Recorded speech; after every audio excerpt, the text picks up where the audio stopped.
You eat your bug meat and you'll like it. Oh, hello there. Just putting down a riot. Nothing to see here. Bang. Oh, you made my pants dirty. Oh well. Have you ever had this problem? Would you like to have this problem?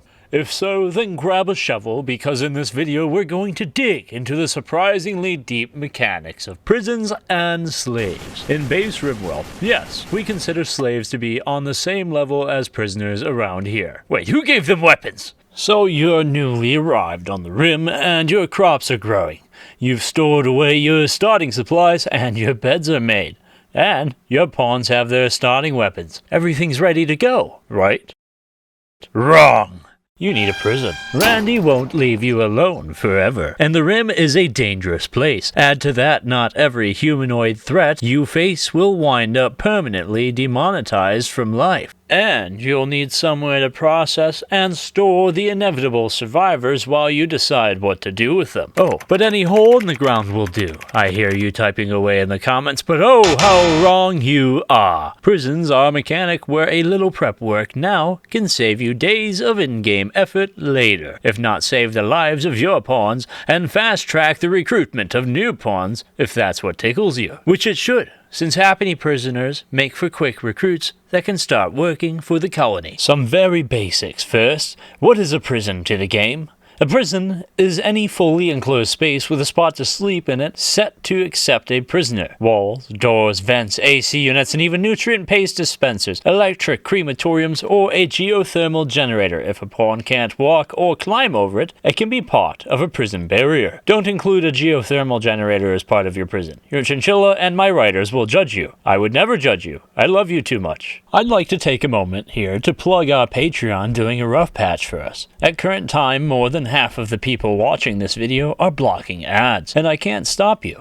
But I'd like you to take a close look at what it does to us, and consider donating $1 a month to our Patreon instead. By donating $1 a month to us on Patreon, you are voting to keep this channel around, and supporting the work we do, as well as keeping our bellies fed. It's not my goal to guilt trip anyone, but when our revenue is down 50%, it's really hard to watch after putting so much work into the channel. Give it some thought. If not, maybe hit that like button. Or if you're a finance whiz, comment your solutions down below. We're open to all the help we can get. With the basics out of the way, we can move on to some more advanced concepts, starting with the holding area and prison medical wing. This is an area of the prison where there are only beds set to accept imprisoned medical patients, which is extremely useful to maintain, and putting it at the front of the complex nearest to where pawns go in or out is wise, since this is going to be the first and perhaps only place survivors of a raid are going to experience your hospitality. Keeping it separate from any common areas protects both your pawns while they work with incapacitated prisoners, but also incapacitated prisoners will be kept safe from most instances of Berserk Extreme Break. This also serves as the holding area, as it's a good place for you to take stock of your Liberation ally.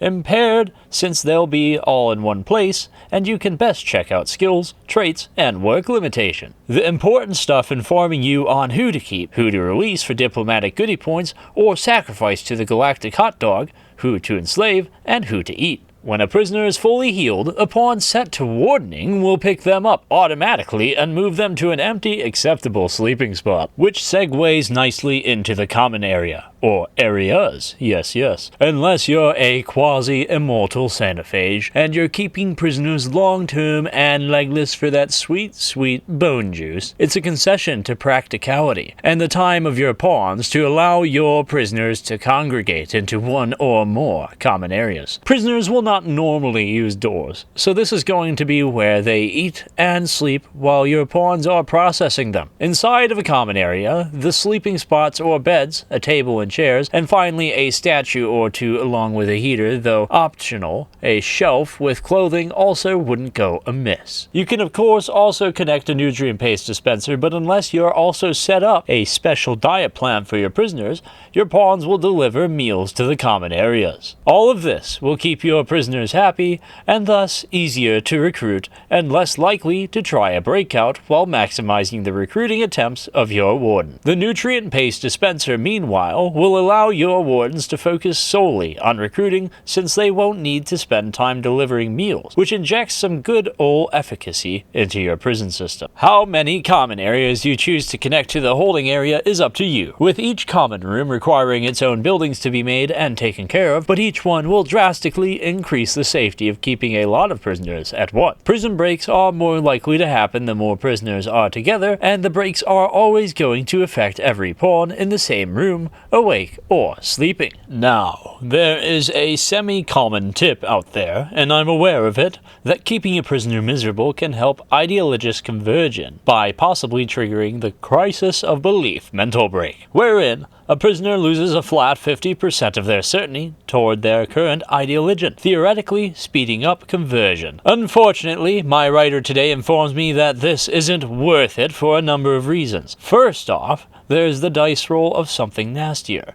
happening instead. It is an extreme mental break after all. Second, if the prisoner was at or below 50% certainty to begin with at the time of the crisis triggering, they'll instantly convert to a random ideologian and not necessarily yours. And the conversion process has to start all over again, with most or sometimes all of the previous progress in conversion wiped out. And finally, it doesn't make up for lost time or social experience gained for the warden, whose social skills are important for other things, like rituals, trading, speeches, parties, and teaching child pawns. Now, let's move on to some DLC tips, shall we? Between the game's release to now, with version 1.4, the worst you might have had to deal with was keeping a bionic cyborg hopped up on powdered rupees, happy behind bars. Now with the royalty and biotech DLC, that cyborg can melt your brain from across the room, while being totally immune to pain, requiring regular doses of another expensive stimulant just to stay alive, and that secondary stim turns this prisoner from a mere superhuman killing machine into an engine designed to rip and tear, all with a default factory setting of nearly every inconvenience stuck at choose violence. Who knew that trying to imprison RoboCop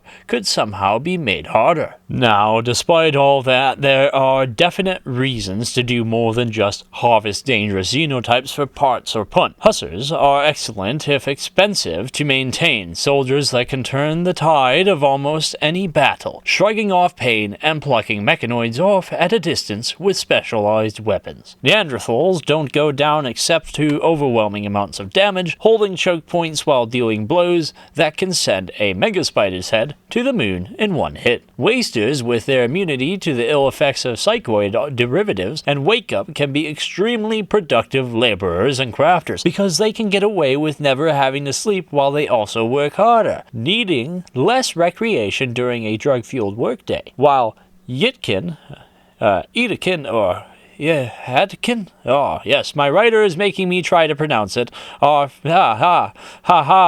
Funny. Are fantastic ranchers, an activity that is more walk and labor intensive than crop farming. Plus, they can double up with god animals into a nigh unstoppable squad of semi-expandable assault troops. The problem with keeping any of them as prisoners is, of course, their aggression. Every one of them is a rapidly ticking time bomb on an attempted prison break, while any kind of mental break relating to mood is going to be violent. And finally, they will fight other prisoners, and even the warden at almost every opportunity, including conversion attempts. So how do you deal with them? The answer is drugs. No. It's not drugs. It's never drugs. But instead, it's optimal prison layout and preparation. I like title cards. Oh yeah, the video. Prisoners with aggressive or hyper-aggressive genes need to be kept separate from each other and anyone who isn't a warden at all times. The warden, meanwhile, needs to be possessed of a high social skill, and optimally, they should have the kind trait. This will reduce the openings for social fights to even occur, create positive attitudes between the warden and the prisoner, and keep the warden safe by not being a dipstick. That's right, the hardest bitten, most spirit-breakingest prison guards on the rim are high mates, Underestimate them at your peril when running a prison. By isolating aggressive prisoners, you significantly reduce the likelihood that a prison break will spread, reducing the severity of the event. But Randy is always watching, so should a prison break occur with these xenotypes involved, there are certain weapons that will put it down faster or more efficiently than others. Those being wooden maces and machine pistols, or steel maces and assault rifles. For non-hussers, the goal is to cause stuns and pain shock without blowing off body parts, so a hefty stick and an angry pea shooter are best. For hussers though, well, they're different. Not feeling pain, they can't go down except through sheer injury and the depleted health bar incapacitating them. Steel maces can still stun them without removing body parts, while assault rifles are a happy medium of damage per shot spread across multiple body parts. Just realize that they exist to fight, so your margin for error on keeping your pawns and the husser as prisoner are much finer. It's a running gag among the more tongue-in-cheek corners of the Rimworld community of space cannibals that the best prisoner has no legs. But with the addition of the xenophage to the game, this isn't as much of a joke anymore. It's a sound, if unsavory strategy to keep your undead demigods swimming in red punch. If you're keeping a colony of blood drinkers, then prisoners are a great alternative to thralls in that you don't need to care about losing them to violence or accidents, nor do you need to periodically impair your thrall's ability to work by draining them. In exchange for a lack of future labor potential, the only thing that needs doing to a blood bank is to replace their legs with pegs. And then remove the primitive prosthetics. This nullifies the breakout timer by keeping the prisoner totally immobile, so you can easily keep them fed and stored in a comfortably temperate hole somewhere, even in the middle of the colony, next to the death rest chamber or thrall bedrooms. Set their prisoner interaction to farming that red goodness as needed, and forget they exist, you absolute monster. Now, I know I'm going a bit out of order, but can you blame me? Biotech is so amazing. Though the Ideology DLC is definitely a close second. It's given us the option to truly go Mad Max in a playthrough, and even given us a more comprehensive system surrounding the concept of enslavement. And oh boy, is there a lot to cover here. In the interest of fairness to new players, I want to start by informing you that slavery isn't always the way to go. All slaves have a malus, or anti-buff, to their global work speed being multiplied by 0.85 times, which doesn't just translate into a 15% reduction in how fast your slaves will work at any job they perform. My writer insists that it's actually more like an 18% decrease in productivity, which doesn't seem like that much, but that's a base malus, which means that any other impediment to a slave's ability to work, like injury or poor mood, will be magnified. Stacked maluses, unlike buffs, don't tend to deliver diminishing returns so much as they ruin your colony. But it's not all doom and gloom. There are definite benefits to keeping slaves out on the rim, oh yes. Slaves don't require recreation, which means that you don't have to schedule any for them. And they are less likely to start social fights because they will never relax socially with each other or your colonists. Further, slavery unlocks the limitations imposed by respecting the petty things in life, like free will, forcing an enslaved pawn to do something that, given the choice, they'd never do, like hauling or crafting or farming or tending to children or firefighting. Or just don't expect them to research things for you, as forced labor and functioning academia don't typically mesh well. Slave rebellions are a bit like prisoner breakouts in that they are kind of inevitable. Each day or so, the game makes a series of randomly generated rolls on whether or not the slave will start a rebellion, and how big that rebellion might be if it happens. And just like breakouts, rebellions can be curtailed in terms of their frequency and severity, with, you guessed it, colony layout and preparation. Ooh, shiny. We'll start with what you can do to maximize the news suppression mechanic that determines how often or even if a slave can rebel. This tip is a bit general first, since it pays to set up a tailor for outfits that your pawns can wear, to wear in their intended roles, But in the case of slaves, it's a very good idea to make sure that collars and straps are selected, along with whatever else you want them to wear. Just keep an eye on which body part and layer the other clothes clothes occupy because a sneaky slave will, for example, replace their uncomfortable straps with a bandolier so that someday they can play Rambo across your colony. And likewise, if you have a lot of slaves, it really pays to set up and utilize a special outfit for your wandering pawn, since they are also now in charge of recharging the suppression bar of your slaves. The more they can charge it with each interaction between cooldowns, the less likely a slave will roll to rebel in between wardening interactions. For that reason, keep an authority cap or two around, and yet again, assign a high mate to the job if you can. Okay, with all that basic stuff out of the way, let's get some fancier tips. The kind of tips that warrant the weird QUE at the end of technique. We'll start with zoning and scheduling. Riveting, I know. Since slaves don't need recreation and don't benefit much from social interactions or forming positive opinions of your regular colonists for that matter, it's in your best interest to isolate and control where and when your slaves do their jobs. By using the zoning tool, you can determine where your slave is at all times, and better yet, those zones don't need to be touching, so you can set up one slave to do nothing but make something, and another to deliver it to a specific area. Very useful in the case of a monument quest, or other big construction project where a relay will deliver more goods efficiently to an important job site than a marathon. Further, by using the zoning tool, you can force your slaves to stay near workstations or special storage areas where you've set up terror statues, skull spikes, or gibbets. This can avoid negative moodlets amongst your colonists if they don't like seeing bodies or skull spikes, but more importantly, it'll maximize your sources of terror by making your slaves spend time around them while they are awake and conscious enough to be terrorized. Now, as for scheduling, this is entirely optional, but employing it to your advantage is, well, advantageous. Slave rebellions are more likely when you have a lot of enslaved pawns, and not every rebellion will be limited to the rebellious pawn. By tweaking the work and sleep schedules of your involuntary workforce, you can reduce the number of slaves awake at any given time and thus reduce how many slaves there are to potentially join the rebellion. Plus, by using a series of shifts, you increase the amount of time that work is actually being done in a day while minimizing redundant work overflows. Blah! Which my writer tells me is a good thing, but I just get a nice hit of dopamine when I see a pawn isn't standing around with nothing to do. Well, because the crafting table's occupied happiness is efficiency, because efficiency creates guns, yes.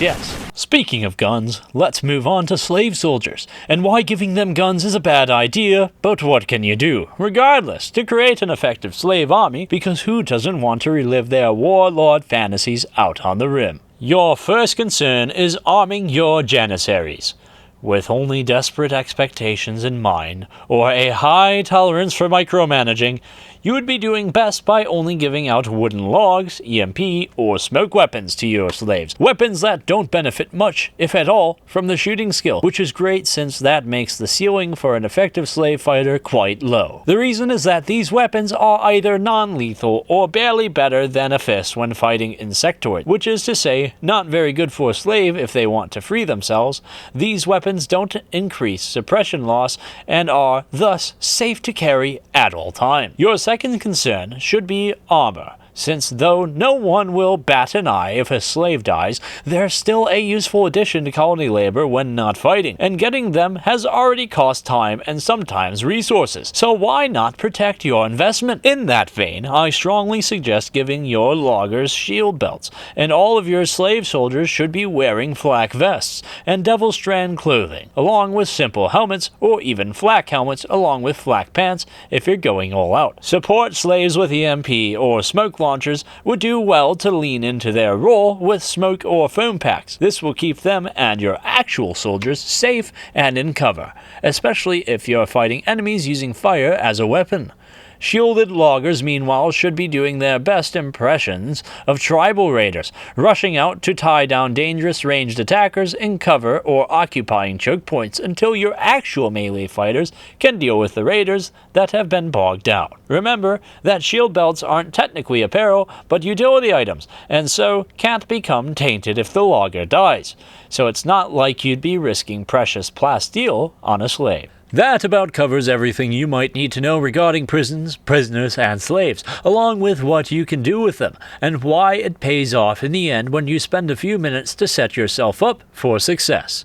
If you like what we've shown you, or if you have tips for us about prisons in general, drop them into the comments down below, and if you'd like more of this, make sure you like, subscribe, and click that bell icon so your phone can make terrible noises at you when we release more content. Thank you so much for watching, now let's eat that bug meat.